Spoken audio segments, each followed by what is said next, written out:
Yo, once again, it's on. Back at you one more again, REALKENZ TV and the house like kitchen sinks.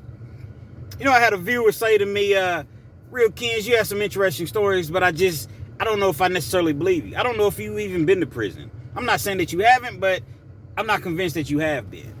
You know, because a lot of these YouTubers, a lot of these content creators, they're full of BS. And so can you send me something? Can you show me some form of documentation proving that you've actually been to prison? First of all, going to prison, there's no badge of honor going to prison. You don't get stripes going to prison. It's not cool to go to prison. It's not even something that I feel as though I need to justify as far as providing, documentation and all that stuff. If you don't believe me, then you just don't believe me. You see what I'm saying? I definitely can provide it. Been three time loser. Over 11 years served in the Kentucky Department of Corrections. So it's not my job to prove to you that I've been to prison. With all this technology, you can find me. Department of Corrections. KOOL. Kentucky Online Offender Lookup. And you can find me. But with that being said, I am the self-proclaimed Mr. 30 Minutes or Better. Meaning that anytime I bring you a story, it's guaranteed to be at least 30 minutes. So if you're on your way to work, you're at work, you're not having a good day, you just don't want to be there, people's getting on your nerves, your bosses getting on your nerves, you're on your way home from work, you're in the mood for a good old penitentiary story, a true penitentiary story. Perhaps you need a laugh, perhaps you need to cry. You're trying to lay down and take a nap, or you're trying to go to sleep at night. Whatever the case maybe, I'm sorry, and I won't be editing that out. This is the channel for you. Now, with that being said, there is a message. Oh yeah, there is a message this afternoon. A lot of people, I was on my Facebook account earlier, my Facebook page, and I see that a lot of people are really just struggling with life, dealing with some things in life. So many unhappy people out here. And I've had people say to me, hey, Kenz, man, it seems like you always upbeat. How are you always just in the same mood all the time? Like you just appear to just be happy all the time. When you've been to the places that I've been to, the belly of the beast, and you're blessed with another opportunity at life, you better be happy. Well, Kenz, you seem like a smart guy, man. You just don't seem like you. How did you, end up in the penitentiary? Well, I've told stories. Go check out, some of my stories on my channel as far as how I ended up in the penitentiary initially. But I will share this with you all this afternoon. My last time going to prison. I was working at a restaurant. I was out on parole. And I had been home at this point maybe 3 years, somewhere right around in that time frame. And I'm working at this restaurant. I had been there for about, I'd say, about a year and a half, roughly a year and a half. Nothing exquisite, nothing. It's not like I, was running the show like I was the GM or anything like that. I was a dishwasher. Now, that was by choice because they wanted me to cook, to be on the line, but it was just too much pressure on that cook line, man. It's a whole lot going on that cook line. And so, the restaurant stayed rather busy or whatever, so I just rather stayed back in the back and been in the dish room. I was making, I think, $12 an hour washing dishes. And so I had been there for a while, and it got so sweet to where they would allow me to bust tables and wash dishes. So in between washing the dishes, if a table needed to be busted, I could go out there and bust a table, and I get a tip. I get, like, basically the waiters and the waitresses, they have to break the bus boys off at the end of the night for clearing their tables off. So in addition to making my $12 an hour, I'm walking out of there on nights, some nights over $100, $70, $80, cash. Everything was going well for me, man. It was cool. I wasn't doing no dirt, no crime. Nothing. I stayed working. So although I was only making $12 an hour, I was averaging at least 60 hours a week working. So as you can imagine, working 60 hours a week, most of my time was spent at this restaurant. Cool environment. I like the people that I worked around. You know, a couple managers, they were jerks. But hey, that's everywhere you go. Everywhere you work, you're going to find that. So I dealt with that. It wasn't anything that I couldn't handle. I'm at work this particular night. I had been there since like 8 o'clock that morning, 7:30, 8 o'clock that morning. At this point, it's about 6 o'clock in the evening. I'm kind of tired. I'm not really tired, but I was hungry. I hadn't really even we had been so busy, I hadn't had an opportunity to take a break, to sit down and eat and just, you know, kind of rest my feet. I tell Miss Joanne at the time, she was the manager. I tell Miss Joanne, I said, actually Miss Luann, I'm sorry. Miss Luann, I'm gonna go ahead and take a break, man. I'm kind of tired. She was like, well, you need to finish these dishes up first and then you can take a break. It was a lot of dishes. I believe it was like the dinner rush or something like that. I said, well, Miss Luann, I understand that. You know, I'm gonna get to them, but there's other people back here just as well. And I've been here all day long and I haven't had an opportunity to eat or anything. So she goes and she's talking to Kev. Kevin was the assistant GM. So he was over top of Miss Luann. So he was like, he comes back there. He's like, man, what's the problem? I'm like, man, there's no problem. I just wanted to, take my break. And, then I'll come back and get to these dishes. He's like, yeah, but Miss Luann asked you, could you first do the dishes? And she says that, you have a problem. You don't want to do your job. I'm like, that's not even the situation, Kev. I was like, man, you know me. I'm always in here working. Why would I not want to do my job? I'm just tired. See what I'm saying? So, okay, go ahead and take your break. So I take my break, fix my food, I eat, get back, knock the dishes out. I'm not thinking anything of it. There was no confrontation. There was nothing crazy said, anything like that. Schedule comes out on that Tuesday. This is on a Sunday. Schedule comes out on a Tuesday. I look at my phone because that's where they have an app or whatever. So you look on the app to see your schedule. I'm not on the schedule at all. I'm like, what? Why am I not? This has to be a mistake. This has to be a mistake. So I'm calling. I'm trying to speak to somebody. Well, you got to talk to Kev. Kev makes the schedule. Well, when's Kev going to be in? Kev won't be in for another, 2 or 3 days. I'm like, someone has to be able to tell me something. I'm not on the schedule. I don't understand this. I talked to Miss Luann. I don't know. You got to talk to Kevin about that. I don't know. Nobody knows why I'm not on the schedule. I come to the restaurant because I can't get him on the phone. I come to the restaurant a few days later. He's not there. So I'm having to correspond with Kevin through the app, through emails. About a week passes. The new schedule comes out. I'm still not on the schedule. Hey, Kevin, am I fired? I don't understand exactly what's going on here. I didn't work the entire week, and I've been trying to get in touch with you, and oh no, it's just he said something crazy like he forgot to put me on the schedule or something ignorant. Blatantly lying. How do you forget to put a person on the schedule? Especially a person that's been working 60 hours or better. I'll make sure that you're on there next week. So hold on. So you mean to tell me I have to go another week without being on the schedule? This is 2 weeks, Kev. What did I do something? Did I offend you? No, it's just that, you act as though you didn't want to work last time. And how can you say I acted as though I didn't want to work? I've been there since 7:30, 8 o'clock in the morning, worked until 11 o'clock that night, which was closed. My calculations, that's what, 15-hour day? 16-hour day? How could I possibly act as though I didn't want to work? It was a little discrepancy over me, taking a lunch. But other than that, I have no problem. Next week comes along. I'm still not on the schedule. So I'm emailing them again. Are you sure I'm not fired? Because it appears that I'm fired. So he's coming back and forth. We're corresponding through the emails. The next week comes. I'm still not on the schedule. And at this point, it's a month. I call I forget exactly what they're called.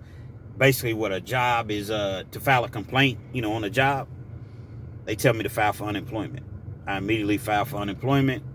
They try to contest it. I win. I get my unemployment. At this point, I'm still checking the schedule every week. Nothing.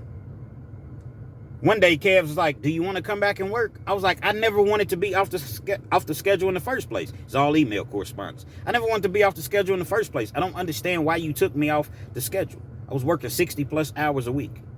Well, we're going to see if you can get you back on the schedule and get things back up to, up to speed. Next week, still not on the schedule. Forget this. I start calling around, speaking to attorneys.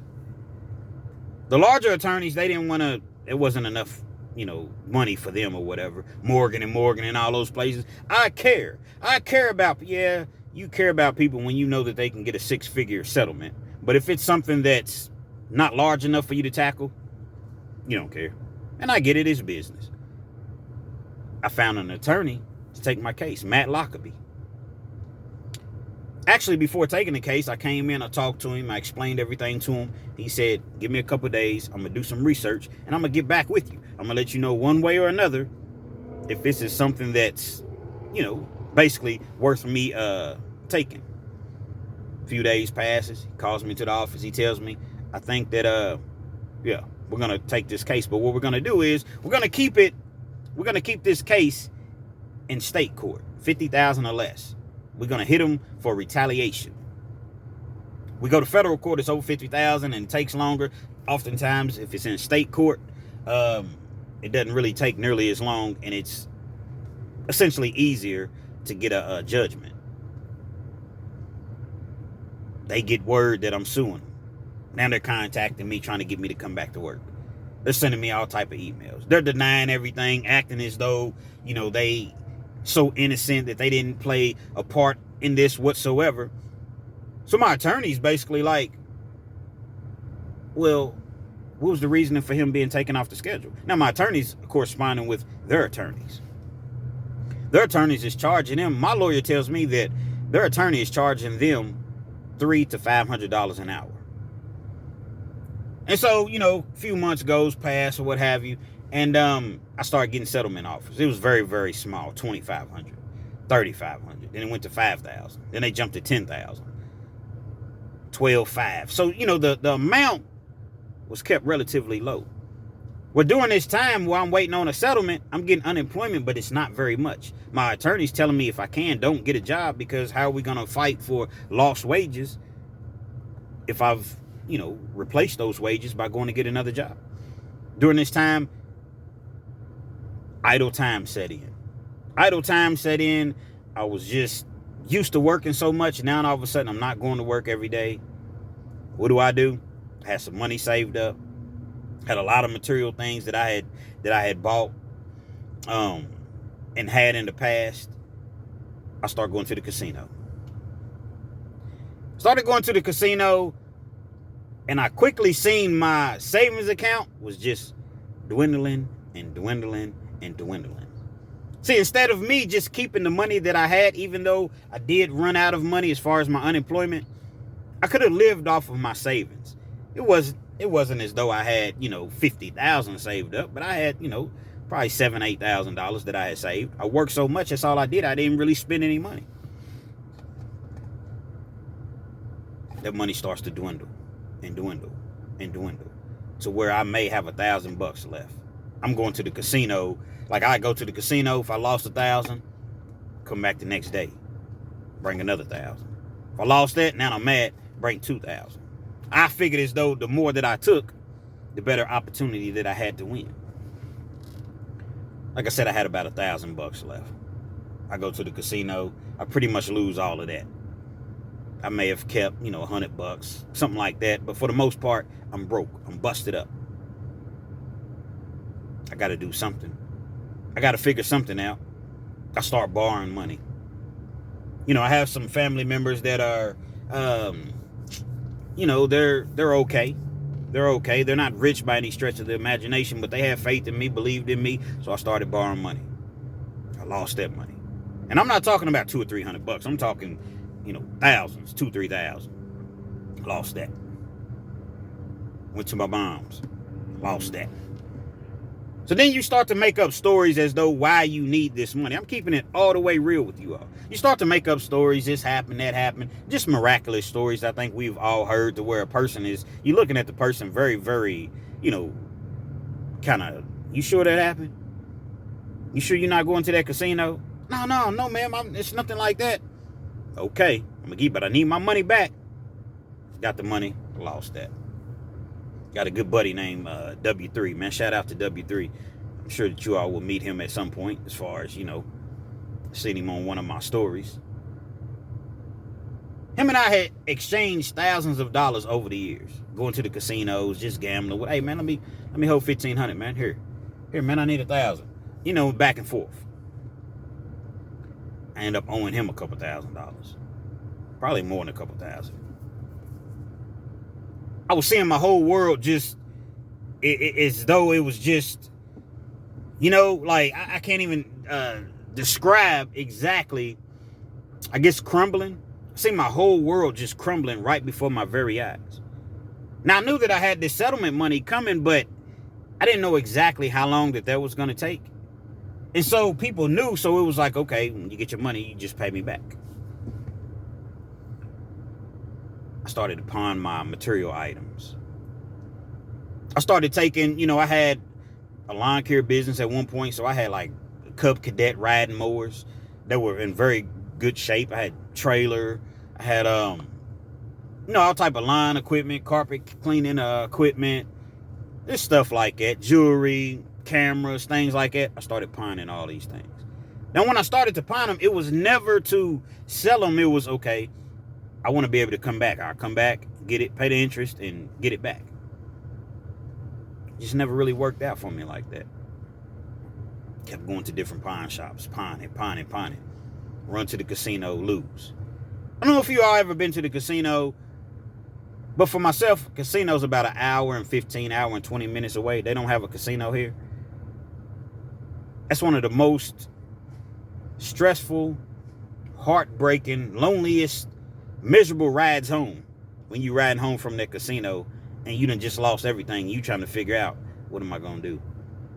I done lost money that I was supposed to pay the bills with. I done lost money that I was supposed to pay people back with. I done lost money that I was supposed to get my items out of the pawn shop with.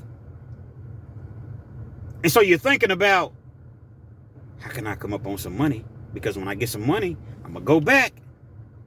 Irrational thinking. I'm going to go back and I'm going to hit them big. See, at a young age, at 22, I won 75, 80,000 over the span of 2 or 3 weeks. So I knew that it could be done because I had done it. And numerous times I've been and won 10,000, 15,000, 8,000, 12,000. In my mind, I just needed one good day. And even the times that I did win, it wasn't enough. It wasn't enough for me. So, for instance, if I go to the casino and I won $2,000, well, I owed all of this money out, and I try to just pay people something. So if I just won $2,000, I got to, here, I kick you 300, I kick you 200. You see what I'm saying? So by the time I do all of that, I got about 1,000 left, and I go back, trying to take that 1,000 and flip it, and I just continue to just, it was though I was sliding down a razor blade straight into an alcohol river. That's exactly how things appeared for me. I'm at the casino. Actually, I'm on my way home from the casino. What am I gonna do, man? I don't have nothing else to pawn. All of my stuff is in the pawn shop. Hadn't lost it, but it was in the pawn shop. I'm making interest payments just to not lose it. I couldn't borrow money from a soul. I had good credit at that point. When I came home, I got myself a secured credit card, and I just really did a whole lot of research, and I ran my credit score all the way up to, like, I don't know, 700. It was in the 700s, 720, 730, something like that. So I had good credit, but it was just like, my credit cards, I can only get so much of a cash advance on. I get the wild idea. I said, man, I had a bank account. I was at a credit union. I said, I can write myself a check from my other account because I had like 3 different accounts. So essentially, I wrote myself a check, put it in the ATM machine, and it allowed me to withdraw $200.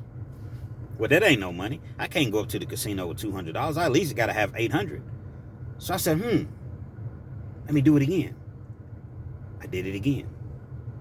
Now I got 8. Now I got 400. Let me do it again. 600. I did it 4 times for a total of $800. Back to back to back to back. Oh, I'm in it. I'm back in the game. I go to the casino. When I go to the casino that particular day, I end up winning like $1,600, something like that. I come back. I put the $800 in the account. Covers the checks. I think they hit me with like a fee, $20 fee, something like that per check. I paid whatever the fee was. So now I've paid them back, and I still have about $1,500. I'm on my way back. I'm on my way back to the top, so I thought. In my mind, this is what I was convincing myself. Go back to the casino. I lose pretty much the entire 15, 16. I say about 1,500. I lose the entire 1,500. Damn, man. I can't do anything with the ATM machines at the casinos. You can't deposit money into, those machines. I say, whoa. My banker said something about I could write a check and take a picture of it, and the money would go straight to my account. I go to the bathroom. Checkbook. Actually, I end up having to go to the car, get my checkbook, come back, write the check out to myself, do the same thing again. Boom, it works. I get like $1,000. $1,000. I go back to the table. I lose. I lose the 1,000. Man, what am I going to do, man? Now I owe this bank. Actually, I take that back. It was 800. I did another 800. Now, what am I going to do, man? I can't write any more checks to the the ATM machine. I could have, but I didn't want it to look it was already looking a little fishy, but I didn't want to go any deeper than what I had already gone. Quiet ride home. No radio. I'm not answering the phone. I don't want to hear nothing. I don't want to talk to nobody. Nothing. Just silence. Straight silence on the way home. Owe this bank money now. On top of everybody else, it was a credit union. On top of everybody else that I owed, I lost thousands and thousands and thousands of dollars at this casino. Hated this casino. Started to hate myself. Exhausted all my resources, man. The little cash advances that I could get from my credit cards, gone. They only allow you to get so much on cash advances from your credit cards. And you're going to pay a hefty percentage. Couldn't get any more cash advances. I'm sick. One day my attorney calls me. And he says, got good news. Actually, I'm not sure if he said I got good news, but I have some news.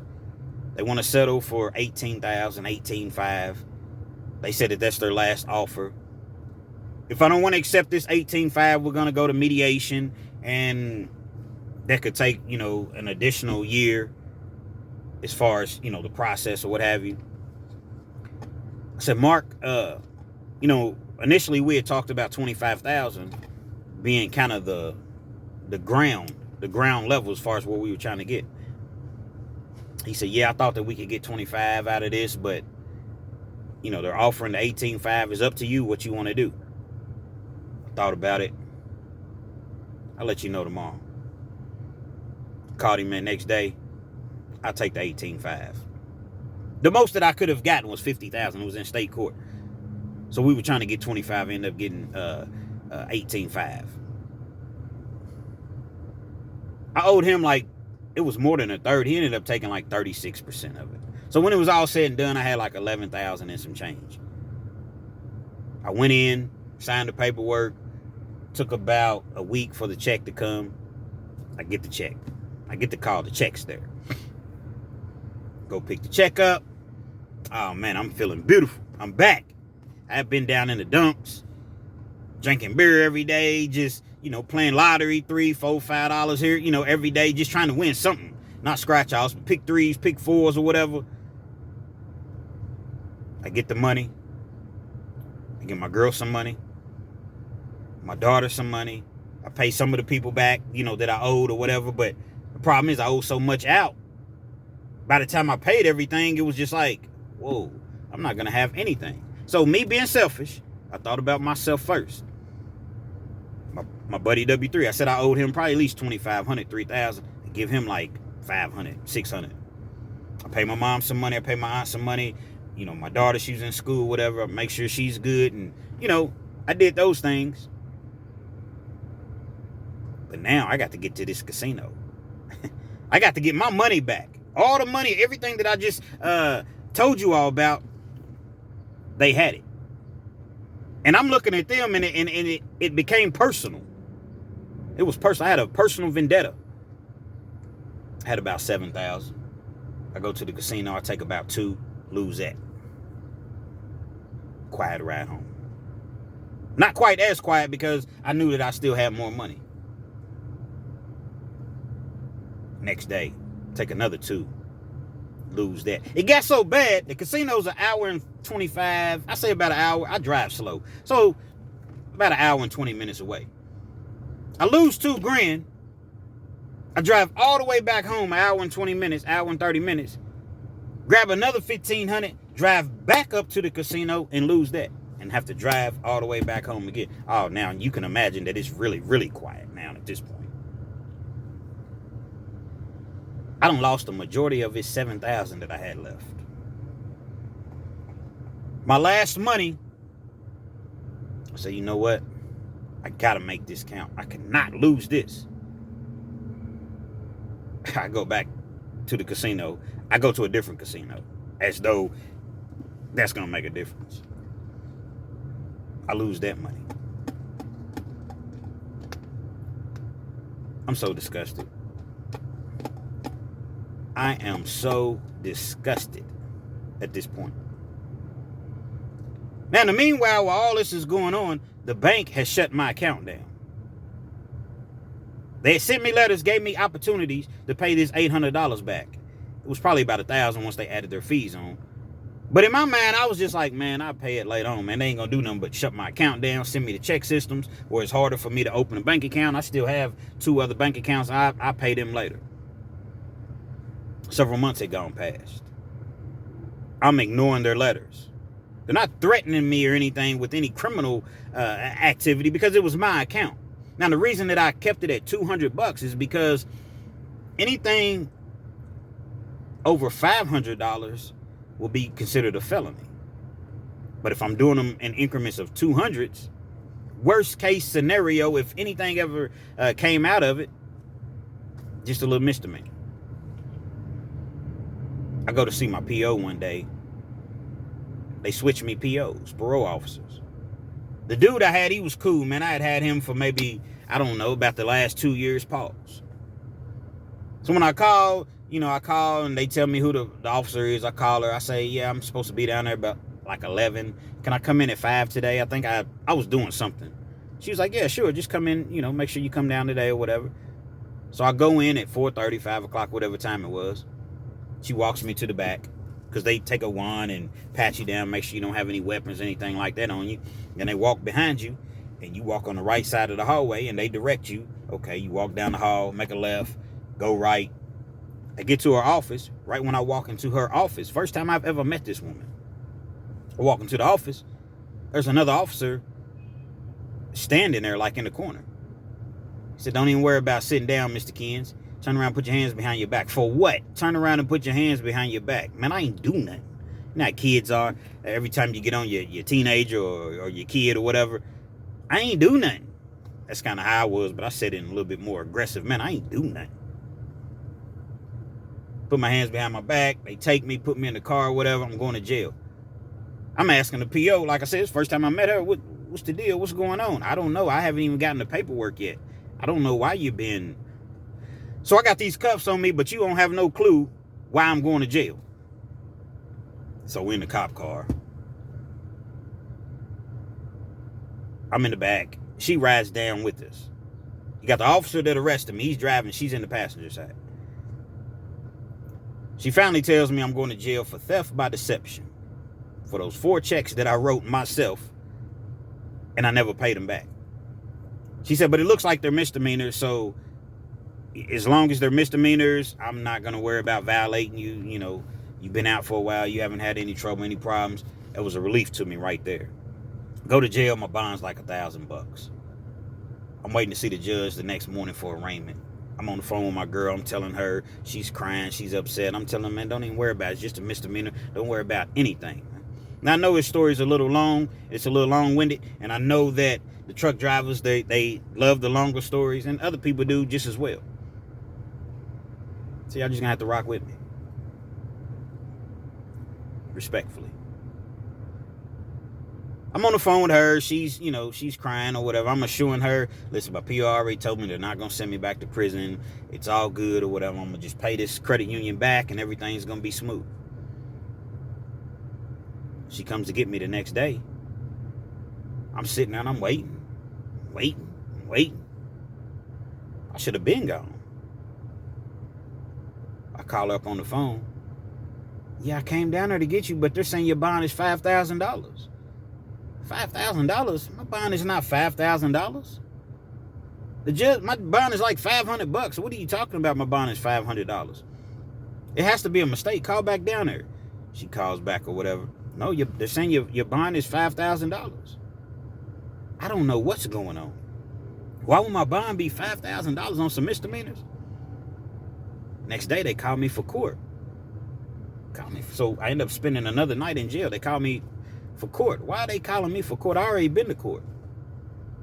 My misdemeanor charges have been upgraded to felony charges. How they gonna make a misdemeanor and turn it into a felony? It's called aggregated sentencing.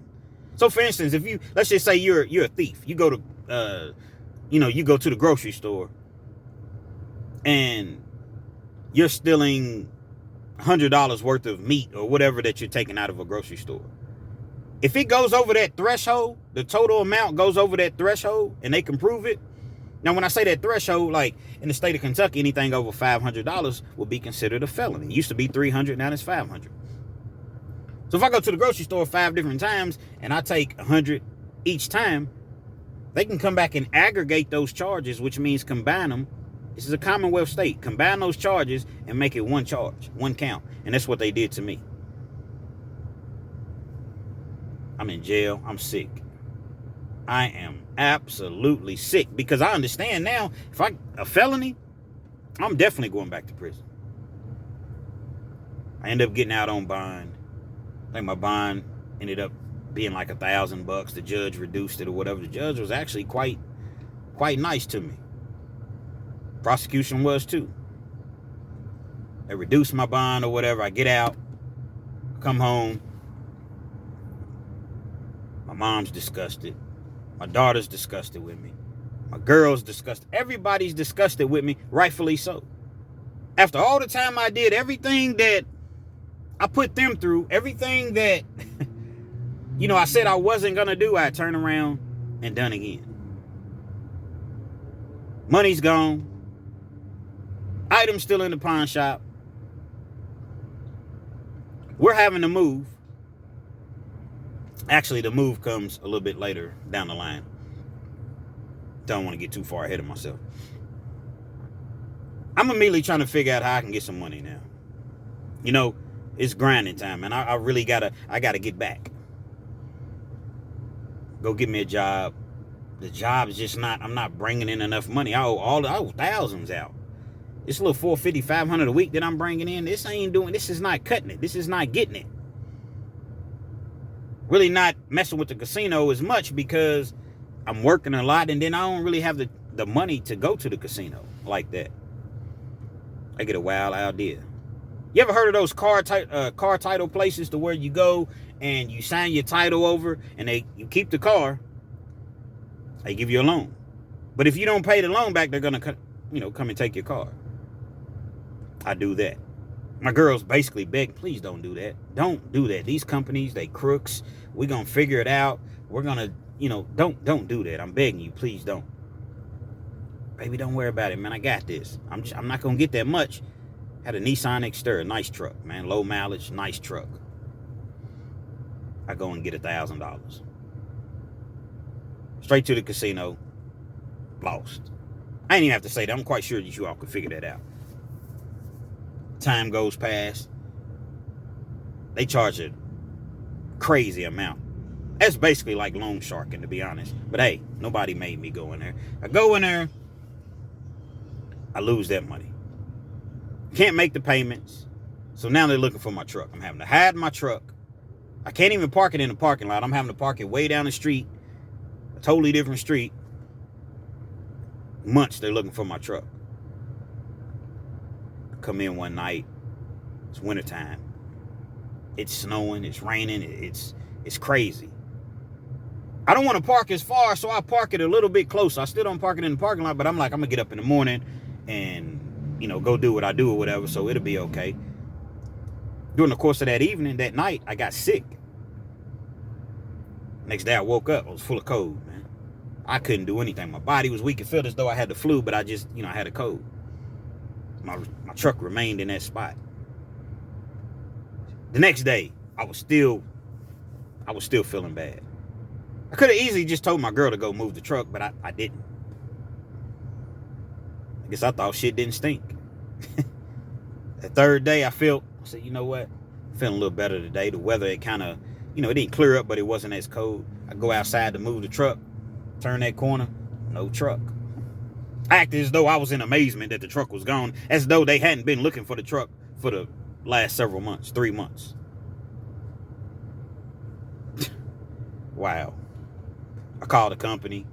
They tell me I have 7 days. I'm calling around, man. I'm calling trying to get the money to get my truck out. If I can get the money to get my truck out, man, I'm not going to the casino or anything. I only got 7 days to get my truck out. Couldn't come up with the money nowhere. So to make a long story short, as far as with that truck situation, truck was gone. I lost my truck. You have to have transportation. That's the way that I was maneuvering, the things that I was doing. I had to have transportation. Truck was gone. My girl never talked down to me. She never said, I told you so. She said it, but she said it in a manner of, it's okay, baby. I know. We gonna figure it out.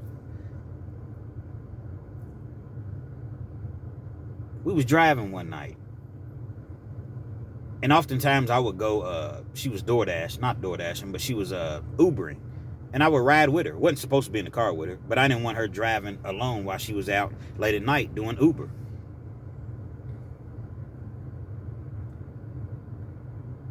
We got to arguing about something. I don't even remember what it was. Let me out, man. I'm already disgusted. I don't want to hear it. Let me out. Let me out. Lets me out of the car. We're in downtown Lexington. We live probably a good 6-7 miles. I start walking. She drives, turns around, comes back. Get in the car. Nah, I'm good, man. Get in the car. I'm good. So she tries to get me in the car. But she realized that I was just not going to get in the car.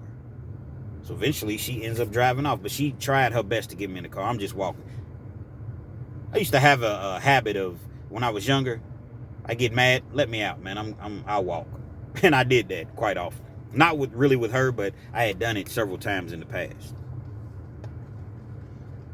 I'm walking a couple miles, come to the liquor store. I go and grab me a half pint. Not even big on drinking. Not a big drinker.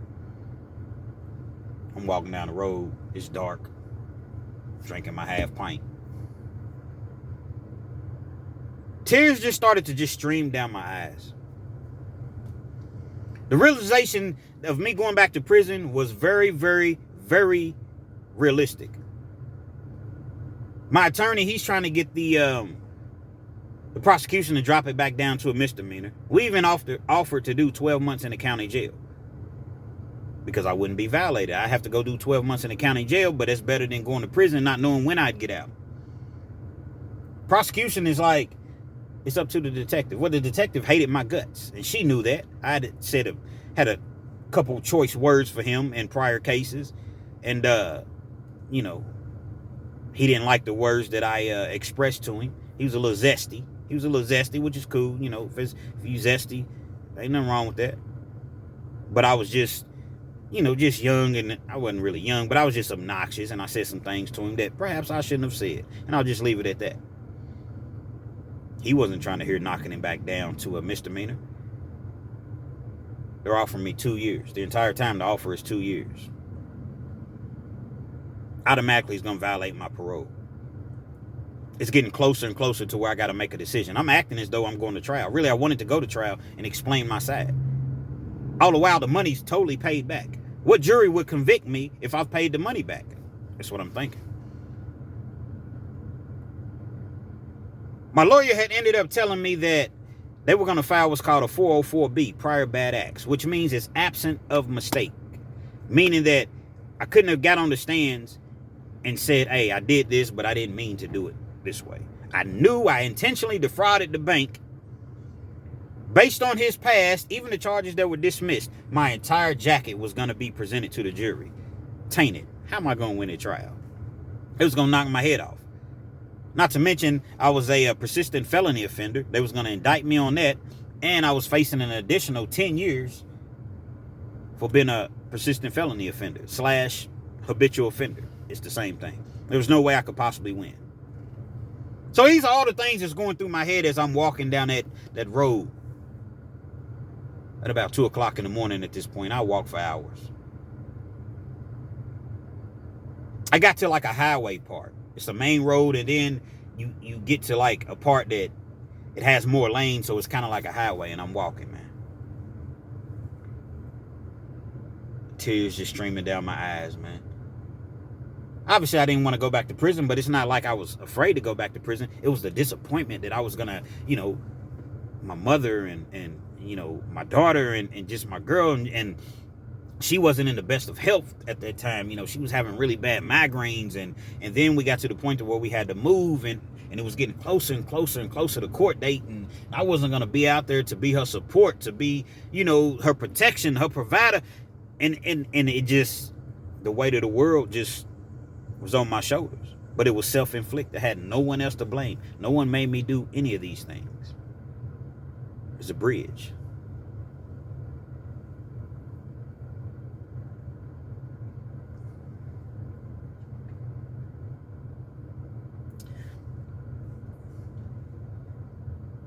Y'all give me a second.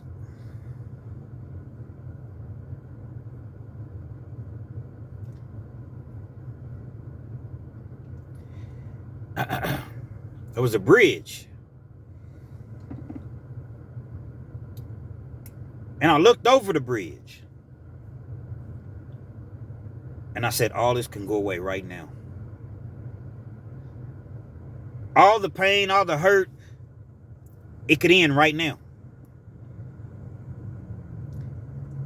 Never in my life had I ever thought about doing something to myself, taking my life, hurting myself. Never.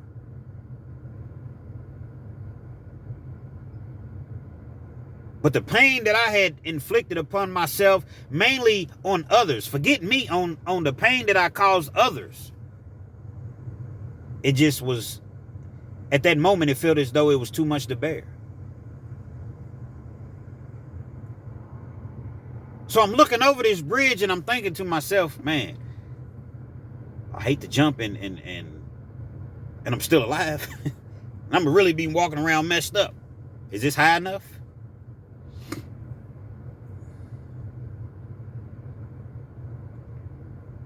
So I'm looking over the bridge. You know how you kind of you place your hands on the little thing or whatever. So I'm looking over the bridge.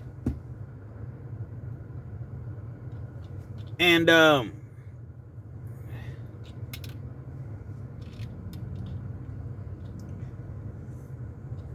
I said, you know what? I think I'm going to go for it, man. I think I'm going to go for it. I can't deal with this anymore. I'm a strong person, man.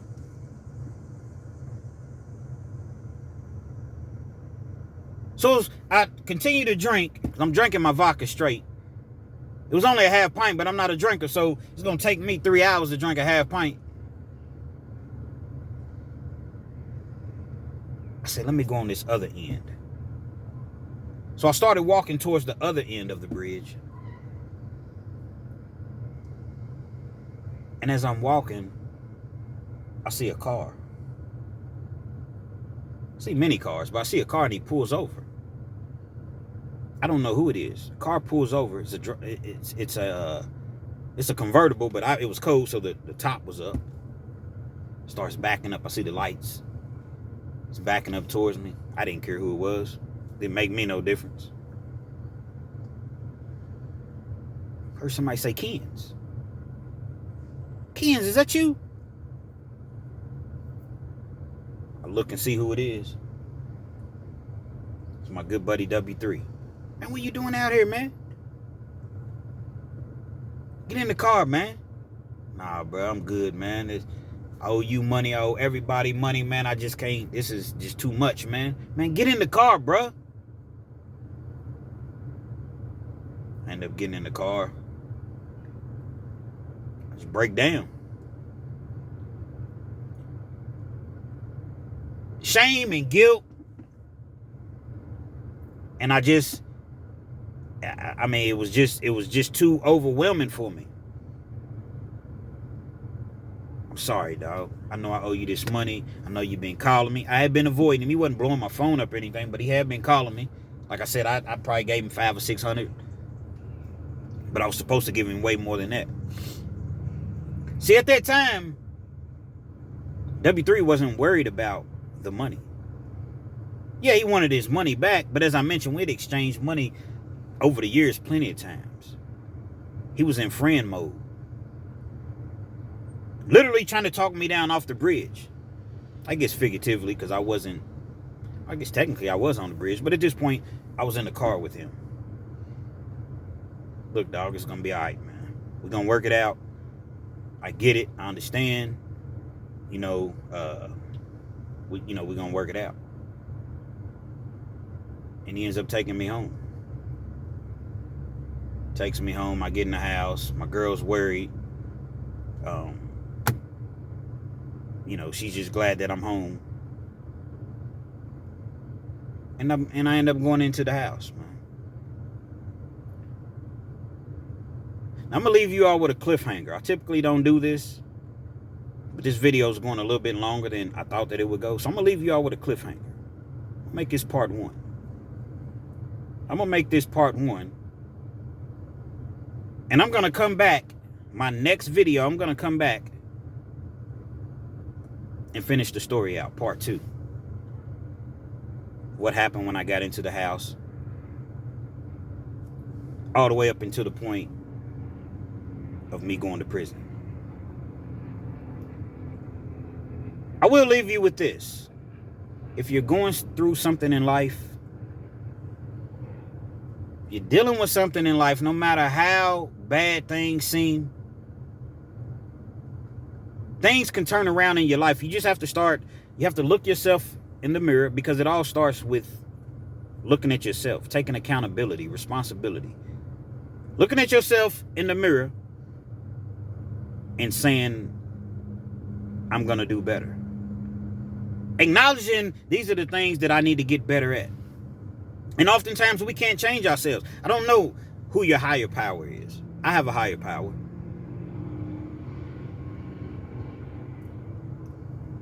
You're going to have to get in touch, if you will, touch bases with your higher power. Because if you could change on your own, guess what? You probably would have. So whether it's gambling, drugs, porn, sex, fast money, drinking, any sort of addiction, sometimes we have to understand and admit that this thing is too powerful for me. Accept the things that I cannot change on my own. I know life gets hard. I know it gets hard. But you can't give up. You got to keep striving to do better, because you can do better. You just simply do better by doing better, and quit telling yourself that you can't do better. REALKENZ TV. Hopefully you like the first part of this story. Definitely jump in the comments. Let me know what you think. Subscribe to the channel if you're not already subscribed, and be sure to hit that post notification. So anytime I bring you this action and this heat, you're amongst the first to receive. Again, this was part 1. And sorry if it got a little emotional. You know, I'm not really that emotional of an individual. But when I think about those times, those dark moments, I have no choice but to just be happy all the time, man. Part 2 coming real soon, man. REALKENZ TV.